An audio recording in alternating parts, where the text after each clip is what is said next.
Om Swastiastu. Assalamualaikum warahmatullahi wabarakatuh. Shalom, namo buddhaya, salam sejahtera, salam kebajikan, dan salam harmoni.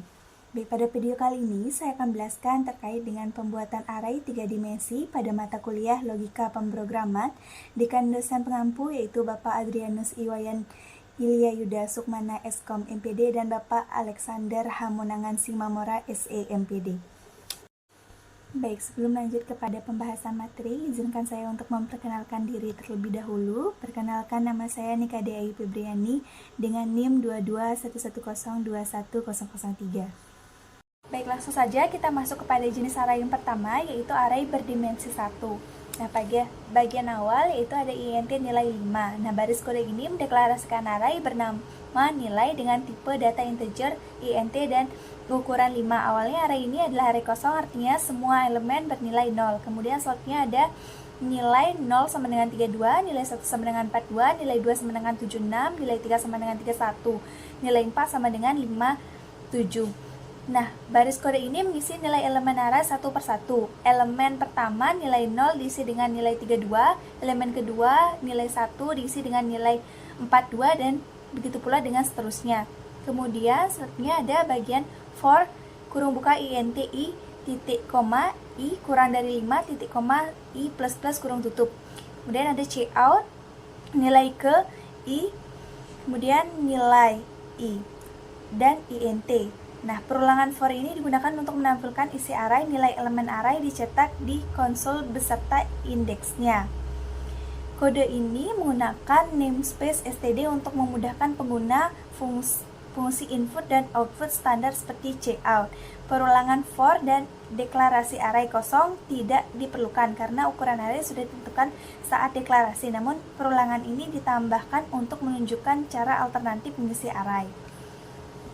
Baik, selanjutnya kita masuk kepada array berdimensi 2. Nah, yang pertama itu ada include IOStream. Nah, baris ini menyertakan header file IOStream yang berisi definisi fungsi input dan output standar seperti cout dan cin. Kemudian ada using namespace std. Nah, baris ini mendeklarasikan namespace std sehingga kita tidak perlu menuliskan std setiap kali menggunakan fungsi dari namespace tersebut seperti cout dan cin. Kemudian ada int main dalam kurung buka dan kurung tutup. Nah, baris ini mendefinisikan fungsi utama program. Semua kode yang dijalankan program harus dituliskan di dalam fungsi ini. Kemudian ada char nama 100-100. Nah, baris ini mendeklarasikan array 2 dimensi bernama nama yang dapat menyimpan hingga 100 baris dan 100 kolom karakter. Array ini akan digunakan untuk menyimpan nama-nama mahasiswa. Dan int nilai 100, baris ini mendeklarasikan array 1 dimensi bernama nilai yang dapat menyimpan hingga 100 nilai integer. Array ini akan digunakan untuk menyimpan nilai-nilai mahasiswa. Kemudian ada int no. Baris ini mendeklarasikan variabel integer bernama no yang akan digunakan untuk menyimpan jumlah mahasiswa. Kemudian ada cout, array 2 dimensi dinamis, end. Baris ini menampilkan pesan array 2 dinamis ke layar. Kemudian ada bagian cout masukkan jumlah mahasiswa. Nah, baris ini menampilkan pesan masukkan jumlah mahasiswa ke layar dan meminta pengguna untuk memasukkan jumlah mahasiswa. Kemudian ada cin kurang dari no, baris lebih dari no.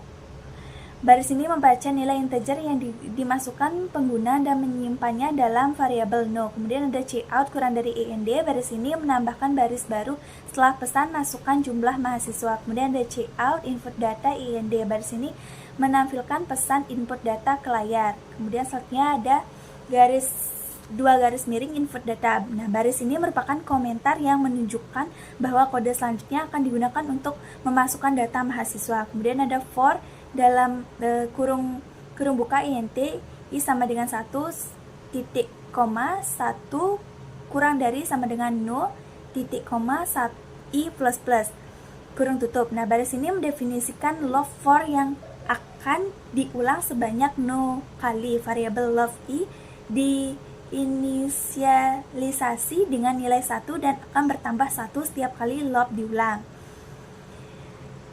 Kemudian ada cout masukkan nama mahasiswa. Baris ini menampilkan pesan masukkan nama mahasiswa ke layar. Kemudian ada cin lebih dari nama I. Baris ini membaca nilai string yang dimasukkan pengguna dan menyimpan dalam elemen array nama dengan indeks I. Dan ada cout kurang dari masukkan nilai mahasiswa. Baris ini menampilkan pesan masukkan nilai mahasiswa. Baik, kita masuk kepada jenis array yang ketiga, yaitu array berdimensi 3.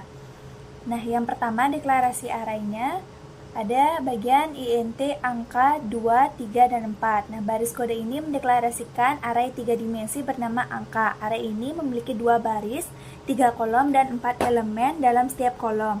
Tipe data elemen array adalah integer dalam kurung buka int kurung tutup. Kemudian yang kedua perulangan untuk mengisi nilai array.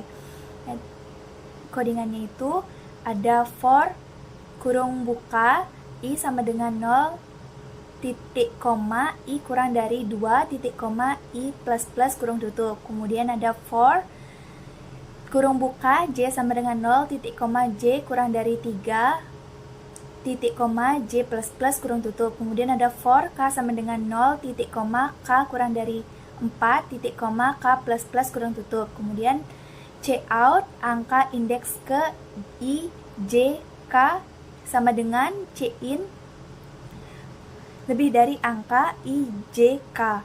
Nah, perulangan for bersarang ini digunakan untuk mengisi nilai elemen array satu per satu.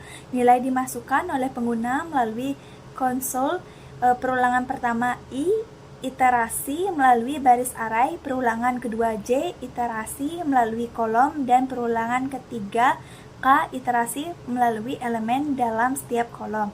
Dan selanjutnya yang ketiga menampilkan nilai elemen array. Ada for kurung buka I sama dengan 0, titik koma I kurang dari 2, titik koma I plus plus kurung tutup. Kemudian ada for kurung buka J sama dengan 0, titik koma J kurang dari 3, titik koma J plus plus kurung tutup. Kemudian ada for kurung buka K sama dengan 0, titik koma K kurang dari 4, titik koma K plus plus kurung tutup. Kemudian cout angka indeks ke I, J, K sama dengan angka I, END. Nah, perulangan for bersarang ini mirip dengan yang sebelumnya, tetapi kali ini digunakan untuk menampilkan nilai elemen array. Nilai dicetak ke konsol beserta indeksnya. Kemudian kode ini menggunakan nama space std untuk memudahkan pengguna fungsi input dan output standar seperti cout dan cin. Kemudian perintahnya cin get kurung buka dan kurung tutup di akhir program digunakan untuk menahan konsol agar tidak langsung menutup setelah program selesai. Baik, sekian penjelasan saya terkait dengan pembuatan array 3 dimensi. Saya memohon maaf apabila terdapat kesalahan ataupun kekurangan. Saya tutup dengan Paramo Santi. Om Santi Santi Santi Om. Wassalamualaikum warahmatullahi wabarakatuh. Shalom, namo buddhaya, salam sejahtera, salam kebajikan, dan salam harmoni.